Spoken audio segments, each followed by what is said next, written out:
The true work of a necromancer is not what the dead can do for you, but in what you can do for the dead.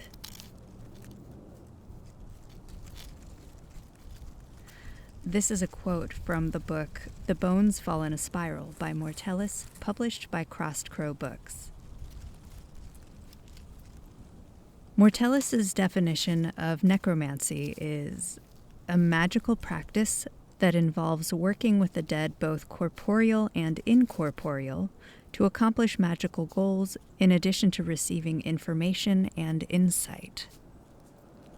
And how is that done, you might wonder? Basically through acts of service, mediumship, and or working with bodies.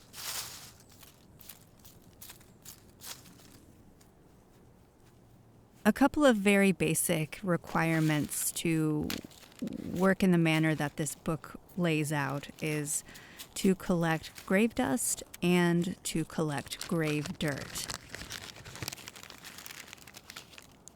Here I'm collecting grave dust.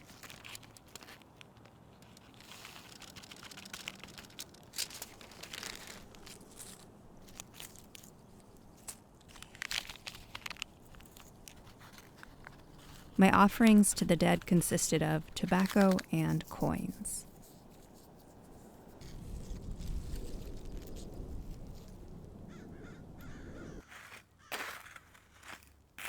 And here it was very easy for me to collect grave dirt because there was a stone that had been covered in dirt, so I was able to clear it off and take some with me.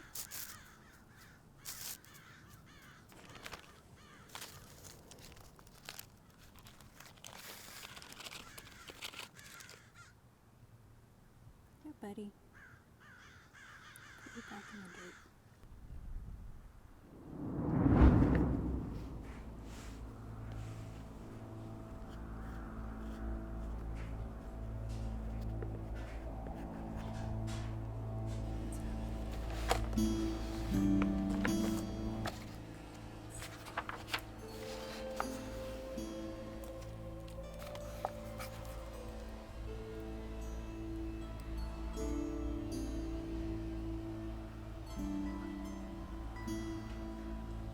My little symbol for ancestor oil.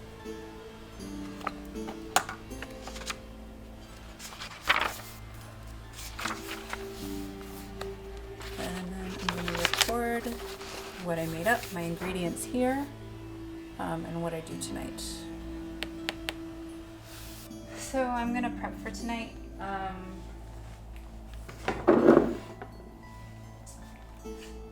Let's see, I've got my graveyard dirt, grave dust, cinnamon, tea, yarrow, tobacco, mugwort,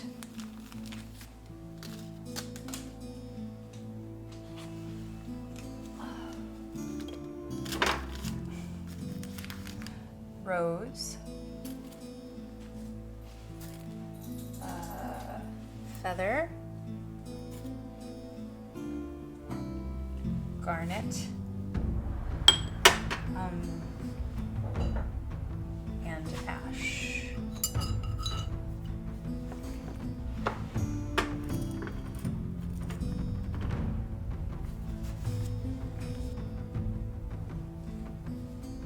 This is a book review for The Bones Fall in a Spiral by Mortellus, published by Crossed Crow Books. There is a link in the description for if you want to purchase it. I want to be transparent in saying that I did get this book for free to do a review video on it, to do a fair review video on it. It's their way of promoting their authors and getting them seen. I'm not making any money off of this. This is my own 2 cents on what I learned from this book and what I gathered from this book. So I just want to say that in case that bothers you for some reason. Where do I start with this book? There's a lot of things I like about this book. I like the precision, I like the specificity, I like being able to peer into Mortellus's practice and see what it is that they do and how they do it.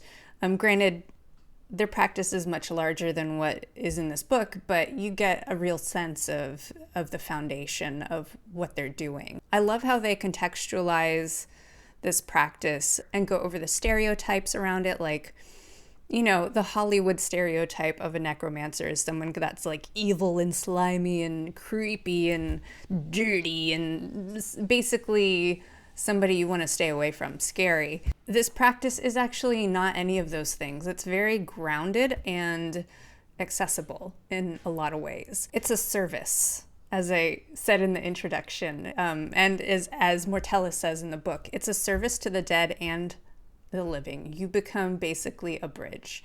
And I love that. Something that I'm really interested in is the bridge between the living and the dead. What is that space? So I came to this book wanting to see if there was anything I could do to extend my own practice of communing with my ancestors.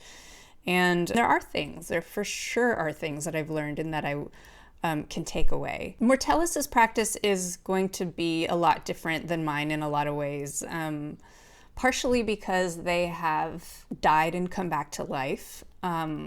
So I don't have that experience to draw from. Also, they are a mortician. What they have access to in terms of bodies is very specific that your average person isn't going to have. There are certain things that are very specific to Mortellus that I'm not and can't put into my own practice, such as making corpse water or basically anything to do with working with a dead human body.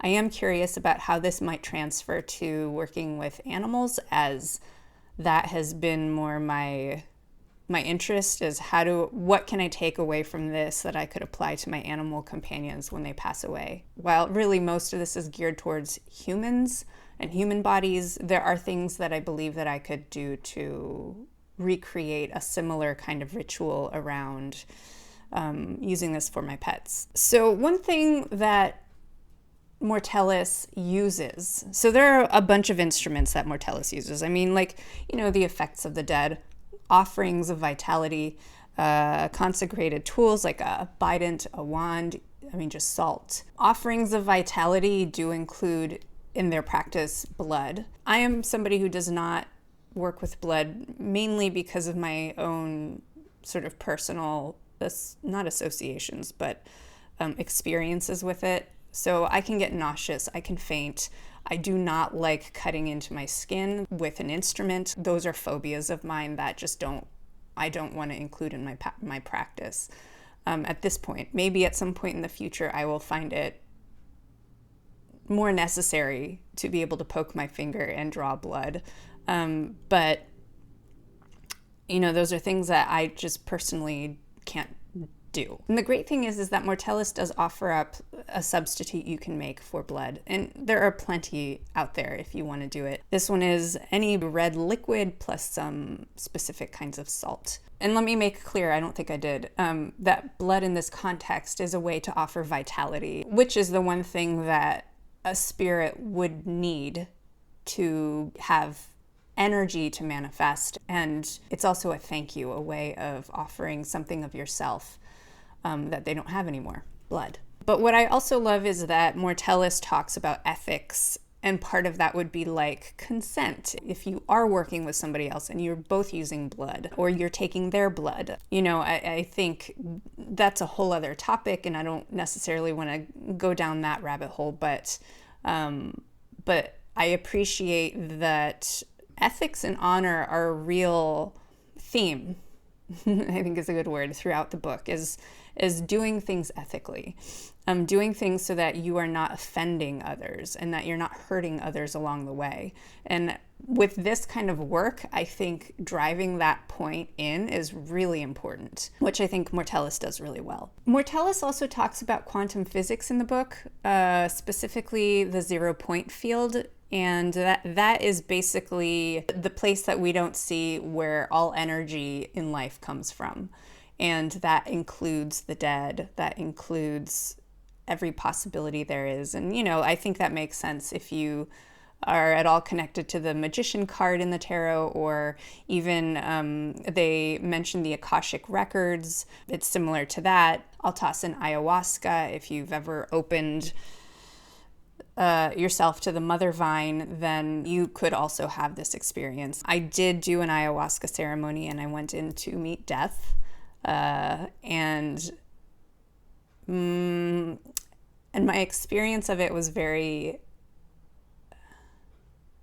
it was just as Mortellus describes in the book. It was a venture into a place where all possibility exists, which means there's a ton of chaos. And when you go in and meet that, you need an intention in order to create order. It's precisely what we do in magic is use our intentions to create order to something. I love that quantum physics was brought into this book as well. I think what's also really interesting is there's the concept of an eidolon or eidolon. Mortellus pronounces it eidolon. I found online somebody pronouncing it eidolon. So an eidolon is a ghost, except that an eidolon also incorporates the spirit of the living in it. So it's basically a spirit, whether you're living or dead. It's just spirit. So they like to use that word in this book instead of ghost. And especially when they talk about their own unverified personal gnosis, which they're very particular about. They're very specific about, this is what I believe, this is what, is like historical. And one thing that they've drawn from ancient Egyptian beliefs is that there's facets to a soul. So Mortellus has broken their belief down into 9 parts and named them all based on the qualities of these parts. So an eidolon that you're encountering could be any one of these facets of the soul. Some of them interact just with the living, and some of these facets are what you would find after death. I think this is a really interesting concept. One thing that I had a hard time wrapping my mind around is like, how do I identify if I'm interacting with a spirit, which facet I'm interacting with?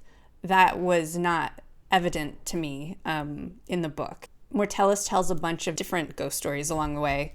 I wish what they had done was pinpoint which facet of the eidolon was in the story, just so that as a reader we would have a greater understanding of how to differentiate between one or another.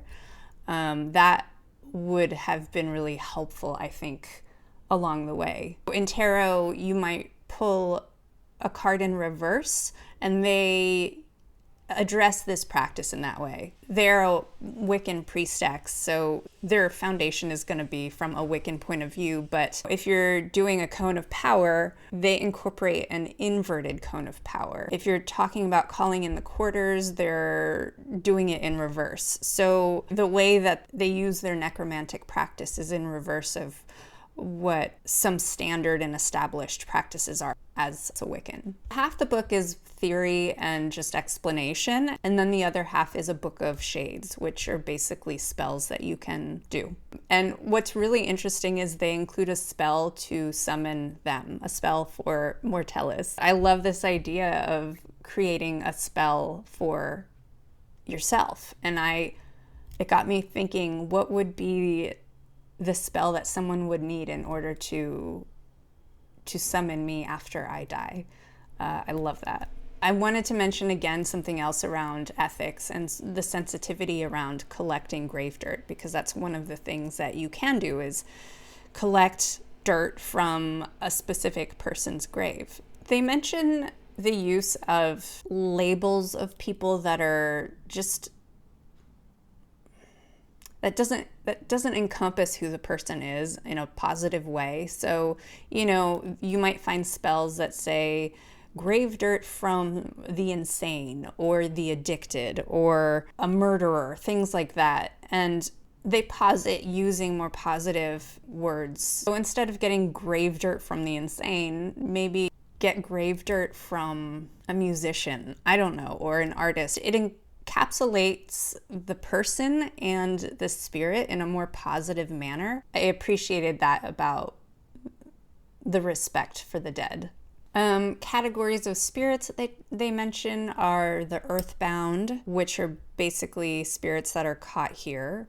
Working spirits, which are basically, as a necromancer, you're a bridge on the living side from the living to the dead, and there are working spirits that are on the other side, and they are also bridges from the dead to the living. So those are some of the spirits that you can call on to help you. In the Book of Shades, there are things that are very specific to some of the spells, and some of those things are collecting grave dirt, collecting grave dust, salt off of a body.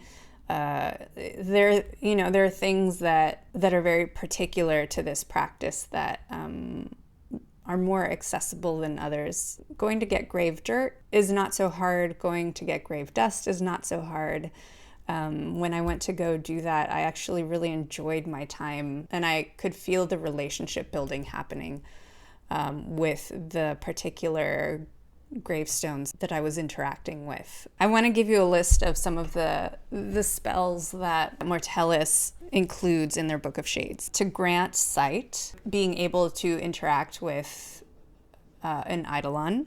Granting the qualities of blood. There's an invisibility spell, so when you go down to the underworld, not being seen. Acquiring knowledge of the grave. Relieving chronic pain, a spell for healing, granting time to the dying, a spell for inflicting stillness, a soul release spell, necromantic ink, summoning incense, releasing incense, link breaking wash, spirit calming incense, banishing incense, graveyard oil, coffin nail, protection charm, ancestor oil, grave salt. This isn't all of them, but there's a whole bunch of spell work that you can do that's really exciting in the book.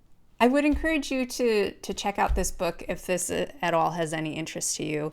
I made a variation of ancestor oil this past month, and next month I will be doing the necromantic ink. I really like this book. I found it really informative. I found it very funny even, and I found that there were aspects of it that I could draw from. I think if you're interested in working with the dead, or if you are working with the dead, this is a very accessible book to add to your practice.